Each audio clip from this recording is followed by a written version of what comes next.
क्या सासू माँ ने सांस लेना मुश्किल कर दिया है आपका भी? अजीब लग रही है ना ये बात सुनकर, परंतु सिर्फ ऐसे ही नहीं बना रही हूँ ये वीडियो। अनगिनत कमेंट्स, जितने कमेंट्स पतियों के अत्याचार की, उतने ही कमेंट्स सास को वश में करने के लिए। दीदी मेरी सास ने तबाह कर रखा, मेरा घर स्वर्ग के समान सुंदर है, मेरा पति मुझसे बहुत प्रेम करता है, परंतु सास को ये रास नहीं आती।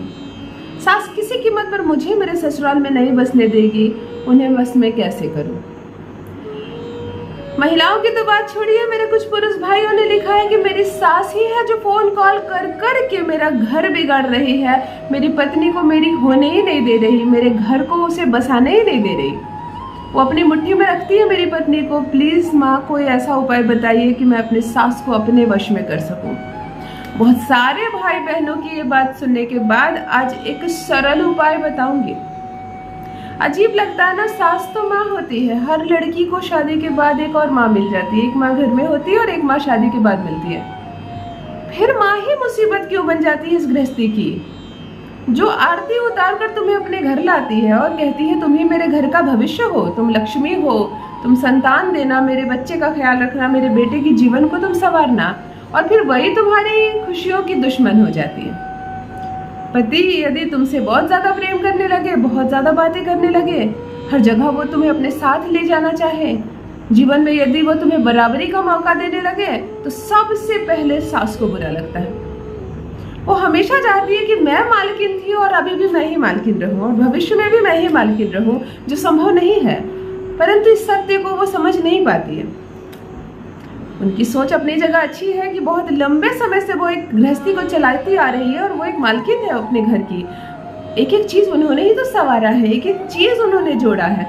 तुम तो अभी ब्याह कर आई हो, परंतु यदि तुम ब्याह कर आ चुकी हो इस घर में, तो समझो कि अगली पीढ़ी तुम ही है। तुम पर ही दायित्व है इस घर को अब यहाँ से आगे ले जाने का। तुम ही तो बच्चों को जन्म दोगी, तुम ही तो अपने पति के जीवन को संवारोगी। सास के जितने दायित्व है अचानक से तुम्हारे कंधे पर आ जाएंगे। तुम्हारी ननद जब मायके आएगी तो उसे अपनी माँ दिखे या भविष्य में ना दिखे, तुम दिखोगी और तुम्ही में वो अपनी माँ भी देखेगी और अपना मायका भी। इस सच को कोई सास समझ जाती है और कोई सास नहीं समझ पाती है। कभी कभी तुमसे बहुत अधिक तुम्हारा पति प्रेम करता है, या दफ्तर से आने के बाद पहले माँ के कमरे में जाया करता था और अब सीधे तुम्हारे कमरे में जा रहा है, तुम्हें अपनी दिनचर्या बता रहा है, तो ये बात भी दुख का कारण बन रही है कई माओं के लिए। कई सास को अपनी बहुओं की कुछ आदतें पसंद नहीं आ रही है, इसकी वजह से भी वो उसको परेशान कर रही है। कई सास को अपनी बहू ही पसंद नहीं आ रही है और वो चाह रही है मैं इतना परेशान करूं कि ये घर छोड़ के ही चली जाए और फिर मैं अपनी पसंद के लायक बहू लाऊं। ये सारी क्रियाविधि गलत है, इन चीजों से दूर रहे। जो सास है वह भी बहू थी, वो भी महिला है, तो इन सारी चीजों से वो दूर रहे। मैं कहती हूँ कि इन चीजों से बचा जाए, ना करे ऐसा कोई कार्य जिसके कारण आपकी बहू का दिल इतना दुख जाए कि वो भूल बैठे कि आप सास हैं, क्योंकि आप भी कभी ब्याह कर आई थी यहाँ।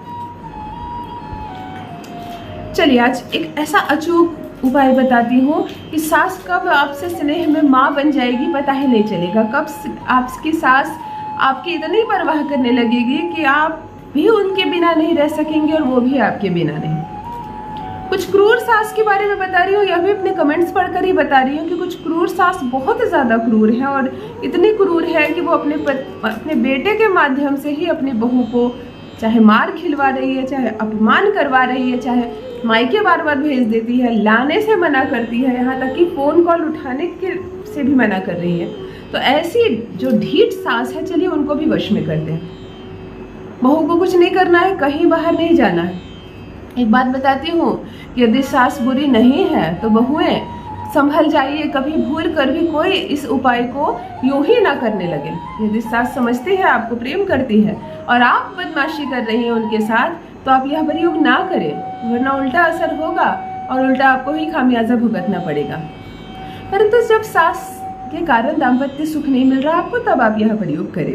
जान लीजिए प्रथम मैं कौन हूँ। नमस्कार दोस्तों, मैं हूँ खुशबू सिंह। बहुत स्वागत, बहुत अभिनंदन करती हूँ आप सबका अपने YouTube चैनल ज्योतिष ज्ञान में। कैसे हैं मेरे भाइयों, कैसी है मेरी बहनों? मेरे कमेंट सेक्शन में जय माता दी, हर हर महादेव अवश्य लिखें, अपनी खैरियत मुझे जरूर बताएं। पढ़ती हूँ हाथ की रेखाएं, पढ़ती हूँ जन्म कुंडली, और आप कुछ ना बताएं तो आपका चेहरा भी पढ़ लेती हूँ, और कमेंट्स में जो बातें आप लिखते हैं उससे आपका भविष्य भी पढ़ लेती हूँ। करम है, कृपा है ऊपर वाले की, प्रेम है आप सबका। जुड़िए हमारे चैनल से। जो भी नए भाई बहन चैनल पर पहली बार आए हों, चैनल को सब्सक्राइब अवश्य कर लें, ताकि जो मेहनत आपके लिए कर रही हूँ वो मेरी मेहनत पहुँचे आप तक। शनिवार का दिन हो, जब भी हमें क्रूरता को वश में करना होता है, किसी नकारात्मक चीज को अपनी ओर मोड़ना पड़ता है, तो जनरली शनिवार का चुनाव करें। शुक्ल पक्ष कृष्ण पक्ष आपको नहीं देखना, किसी भी शनिवार से प्रारंभ करें। बहुएं जब रोटी बनाती हैं, रोटी आप ही को बनानी है उस दिन शनिवार को। यदि आपकी सास बनाती है या घर में कोई काम वाली आती है वो रोटी बनाती है, खाना बनाने वाली, तो उस दिन रोटी आप बनाएं। कम से कम सास के लिए रोटी आप बनाएं। एक ही रोटी पर आपको ये काम करना, बाकी की रोटियों पर नहीं करना। एक काली रंग की कलम ले लें। सास का नाम जानना आपके लिए जरूरी है। सास लिखने से नहीं होगा, आपको उनका नाम नहीं मालूम है तो अपने पति से पूछ लें, कहीं से कंफर्म कर लें कि वास्तव में आपकी सास का नाम क्या है। और एक बात और ध्यान रखें मेरी बहनों, की केवल सास पर ही यह प्रक्रिया कर सकते हैं, ननद पर नहीं कर सकते हैं, या पति पर नहीं कर सकते हैं, या केवल पर्टिकुलर सासू माँ को वश में करने के लिए। और सासू माँ के स्वास्थ्य पर कोई असर नहीं पड़ेगा, उनका कोई धन हानि नहीं होगा, मान हानि नहीं होगा, बस वो उनके मन में आपके लिए प्रेम हो जाएगा। वो आपकी माँ बन जाएगी कब, आपको पता ही नहीं चलेगा। अर्थात बहुत सकारात्मक टोटका है, बहुत सकारात्मक प्रयोग है, परंतु आश्चर्यचकित कर देने वाला प्रयोग है। शनिवार को संध्या के बाद, रात्रि से पहले, अब रोटी बनाए सास के लिए। काली कलम से रोटी के ऊपर सासू माँ का नाम लिख दें। आटे की रोटी के ऊपर जो रोटी बेल रहे हैं उस पर लिख दें, काली रंग की कलम से सास का नाम लिख दें। इस रोटी को सेकें और इस रोटी को एक जगह रख दें। उसके बाद सासू माँ के लिए बड़े प्रेम से रोटी बनाएं, बहुत प्रेम से आनंद से रोटी बनाएं। और रोटी बनाने के बाद घी में उंगली डालकर सास का नाम लिख दें रोटियों पर, घी से ही।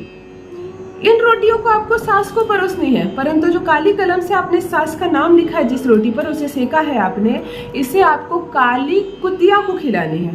कुत्ते को नहीं, काली कुतिया को, फीमेल में जो है। बात समझ में आ गई? और उसी समय खिलानी है। ऐसा नहीं आपने रख दिया आप संडे को खिलाएंगे। तो आप फाइंड आउट कर लीजिए कि कहाँ पे ये मिलेगी आपको, कहाँ है। महज एक सप्ताह भी आपने कर लिया, मतलब एक शनिवार भी आपने कर लिया, तो आपको उसी वक्त अगली सुबह जब आप जागेंगे ना, तो आपको रिश्ते में फर्क नजर आएगा। लगातार 3 शनिवार कर लें। महज 3 शनिवार करते करते ये रिश्ता बिल्कुल मधुर हो जाएगा, ये संबंध बहुत अच्छा हो जाएगा। मैं क्या कहूँ कि आप खुद ही आकर मेरे कमेंट बॉक्स में लिखेंगे कि मेरी सास अब पूरी तरह से सुधर गई है, और मैं ये पढ़ने के लिए व्याकुल हो रही हूँ। जल्दी आप लिखिए। बस मेरी बहनों, आज के लिए इतना ही। भगवान करे, ईश्वर करे, आप और आपकी सास हमेशा जुड़कर रहे, माँ बेटी की तरह रहे। रखिए अपना ख्याल, रखिए अपनों का ख्याल, और आपका घर बसा रहे। बहुत बहुत धन्यवाद।